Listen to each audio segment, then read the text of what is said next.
Hey guys, welcome back to my channel. So, welcome back.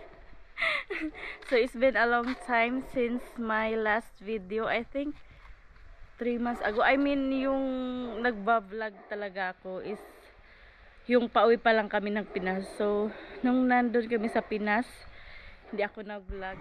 Tinatamad ang person. So, today we're going to the beach here in Veritsa. So Veritsa is a town here in Russia. It's part of Leningrad region. So nandito kami ngayon and pupunta kami ng beach. So samahan nyo kami maggala-gala doon. Actually more than a week na kami dito nagstay. Yung vacation namin is 2 weeks. So, nandito pala ang aking bebe. Look at that. Say hi. It's really good weather today. Sunny. Pero hindi naman siya ganun ka init. So, inaantay lang namin na parang tumataas yung araw para hindi masyadong malamig ang tubig doon sa anong tawag doon sa Suba. Sa Tagalog ng Suba River. Yung pupuntahan pala namin is hindi siya dagat. Kasi ano lang, Suba. Anong Suba? So yes, Suba yung pupuntahan namin. Pero maganda siya. Super wide.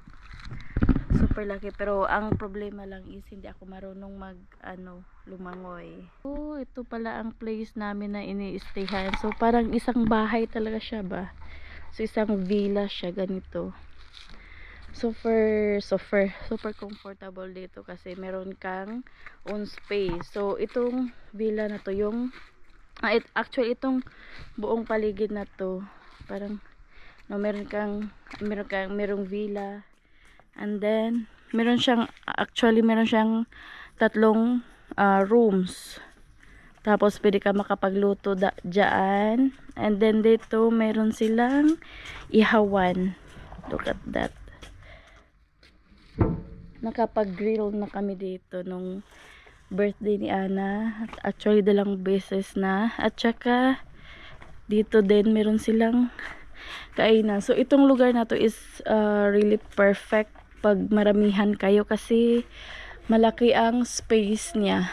So, perfect siyang bakasyonanan kasi parang nasa nasa forest fields kasi look at that, the pine trees.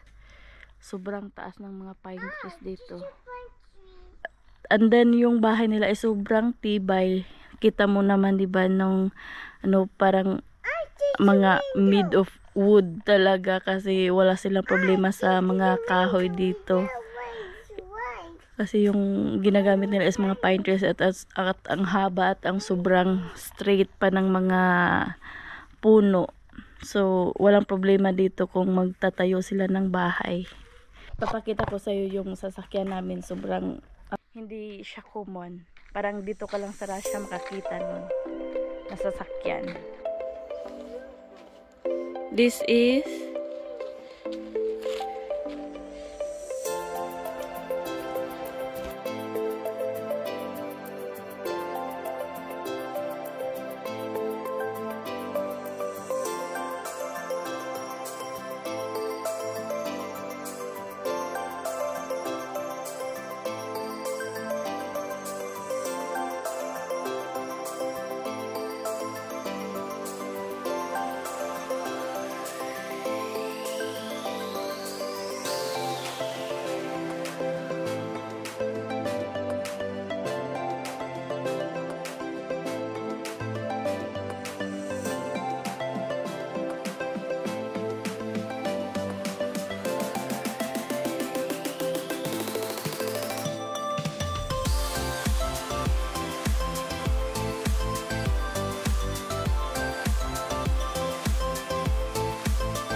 It not work.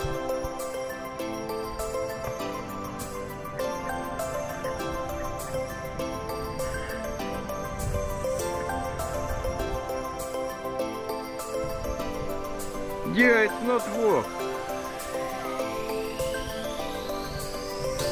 But I can't see anything. Huh? Ah, no, yes, red. But I don't know, you're in focus or...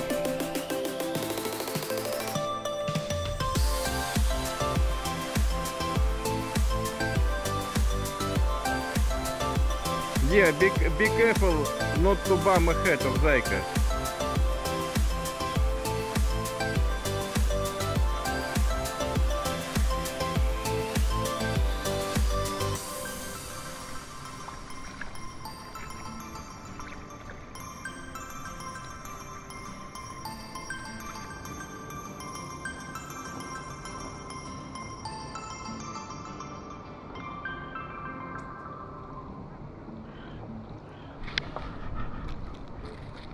So, ngayon, meron silang waterfall dito. Kung sa atin, parang tinatawag natin yung dam ba. Merong electric something na it controls by water. That's why, meron silang waterfall dito. Kaya, puntahan namin ngayon.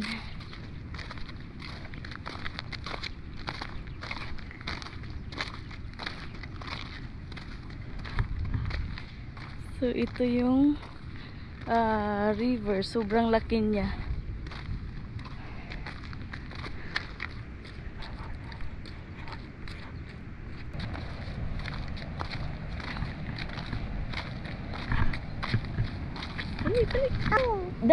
The waterfall. So ito yung parang electric something na it controls by water. Kasi yung agos ng tubig is papunta dito. Kaya parang sa atin tinatawag itong dam.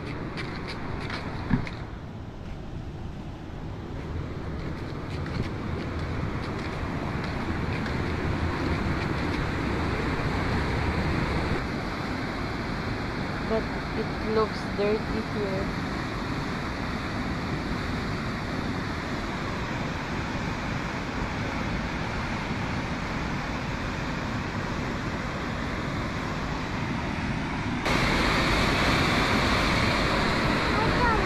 Look at that. Did you see that?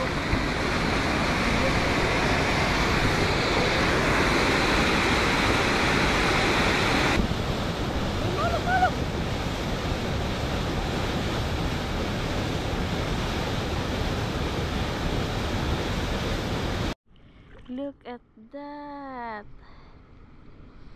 A lot of fish.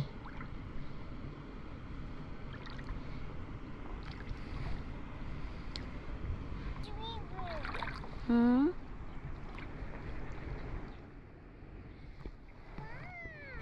What?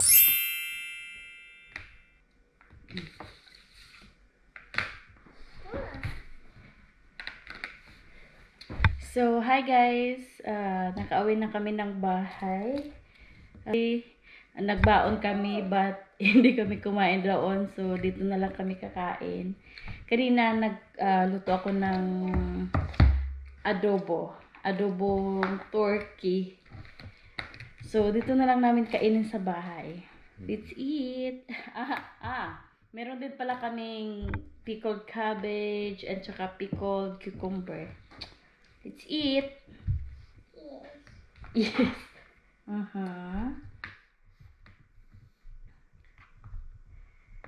Hindi kami kumain doon kasi uncomfortable.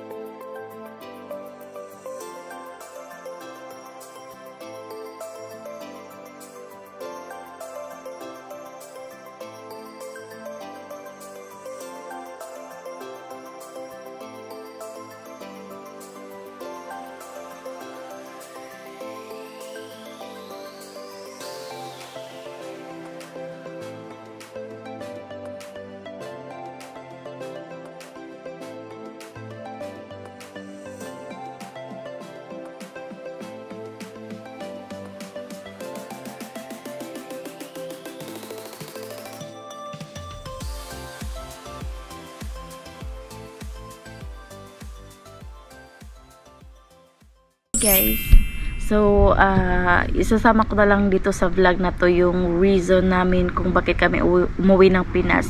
'Di ba last time na sabi ko, nabanggit ko sa vlog ko na meron akong asikasuhin na papers doon sa Pinas. So ang papers na yon is yung birth certificate ng anak ko. So aside sa visa, kasi yung visa namin is expired na, ang one of our reason din talaga is yung pag ayos ng birth certificate ng anak ko. So ito kasi yon, yung sa birth certificate na yung anak ko is born in the Philippines, so natural meron siyang a Philippine birth certificate. So ang nangyari is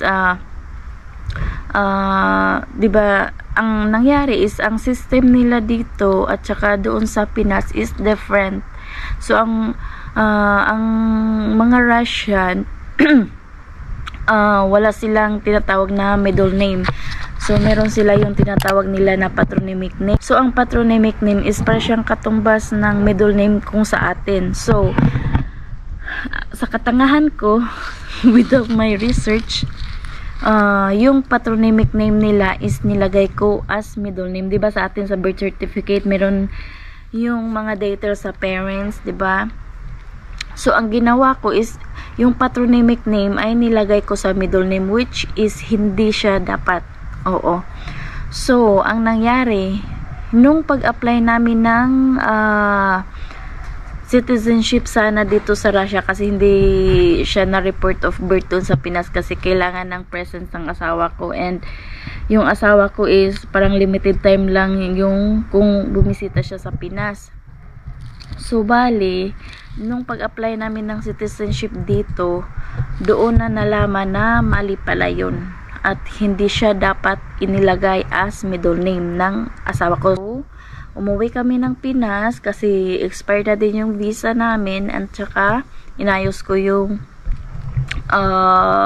birth certificate niya. So ang ginawa ko is pumunta ako sa registrar kung saan na rehistro yung anak ko. Tapos nag-apply ako doon ng petition for wrong entry ba yun? Ganon. So ang ginawa is ipa-delete yung sa middle name. And then merong mga letters doon ganon. Happy pa nga ako kasi akala yung nabayaran ko is 1,000 lang, and then yung parang merong letters na ipapadala sa Manila. Then after 4 months meron ng result, and then the result is suddenly it's denied. So ang sabi doon na ko daw dalhin sa court, parang ipa-petition ganon. Iwan ko, for now I don't know exactly what the details, kung anong gagawin. Naghahanap pa ako ng lawyer, and then nagtry ako mag-inquire, and sobrang mahal pala talaga. Akala ko lang is 1,000 okay na yun yung magastos ko for for changing or for deleting something in the birth certificate. But when I inquired lawyer, ang sabi is around 60,000 daw lahat na magastos.